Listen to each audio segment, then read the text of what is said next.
Eng sara, eng zo'rlari oltiariqdan chiqadi, oltiariqdan ketadi. Menimcha qanaqa nav desa chetdan to'g'ri bo'lsa kerak.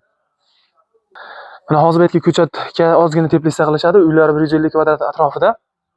Hozir 25 kilovatlik chaqmoq Vektor X kat yo'limizdan olib kelib o'rnatkizdirganmiz. Endi bu kat yo'lni hozir yoqib, sizlarga obzorni qilamiz. Kuzatishda davom etinglar. Videoga like bosib, kommentariyada kat yo'l haqida qanaqa savollaring bo'lsa, o'zlarining boshqadan olgan kat yo'llaring haqida ham savollaring bo'lsa, bemalol berishlaring mumkin. Imkonimiz qilgancha harakat qilib yordam beramiz. O'zimiz sotganmi, o'zimiz sotmagan deb ajratish yo'q. Iloji bor, imkonimiz boricha harakat qilib yordam beramiz. To'g'ri maslahat berishga harakat qilamiz. Misol uchun mana oddiy dimoxod.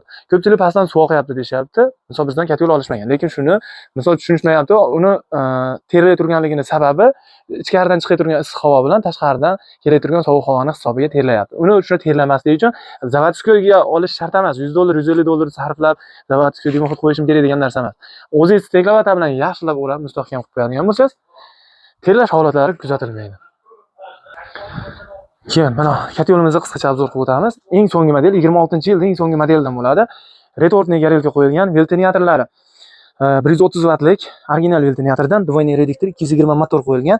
Tok sarfi juda katta emas, lekin quvvati bo'yicha juda ortiq bo'ladi. Ko'mirda qattiqlarini ham bemalol sindirib olib kelib bera oladi. Siz ham eng sifatli, eng zo'rini ishlataman, eng tejamkorini ishlataman.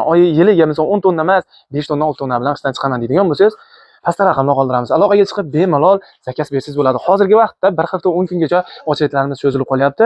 Harakat qilyapmiz imkoni boricha vaqtida chiqarib berishga.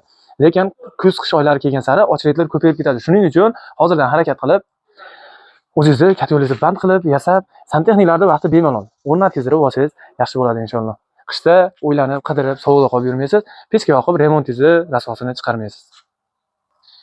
Bizda faqat avtomat kat yo'lda yoki faqat pol avtomat kat yo'lda yoki faqat nijniy galina, verxniy galina yoki faqat retortniy galilka yoki kuray galilkani maqtash emas. Hamma assortimentdan xohlagan kat yo'lingizdan bor, xohlaganingizdan chiqarib beramiz. Oddiy kitob kat yo'l desangiz kitob kat yo'l, verxniy galina desangiz verxniy galina, nijniy galina desangiz nijniy galina.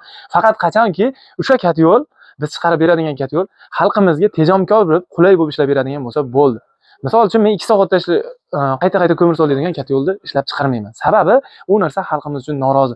Olganda xursand bo'lib oladi, arzonga oldim deydi. Lekin uni olib ishlatgan vaqtda iloji yo'q, norozi bo'ladi. Shuning uchun biz unaqa kat yo'l ishlab chiqarmaymiz. Iloji boricha eng maksimal 8 soatdan 16-18 soatgacha yetish kerak pol avtomatlar. Avtomat kat yo'llar 2 sutkadan 5-6 sutkagacha bitta zapravka bilan yonib berish kerak. U narsa endi mana uyda qanaqa qurilganiga bog'liq. Mana bu hozir bunday pay holatda qurilgan bo'lsa, pay holatdagi joyda isitadi. Polni turba aylanadi. Shuni hisobiga ozgina tepla bateriya hisobi ko'proq bo'ladi. Lekin bu hozir pastdagi uylar uchun yana ham yaxshiroq bo'ladi. Keyin tashqari gradus ko'mir turlariga ham rasxodimiz qancha vaqt yonishimiz bog'liq bo'ladi. Kuzatishda davom etinglar. Hozir yoqilish jarayonlari, yoqilgan jarayonlarni qo'yib boramiz.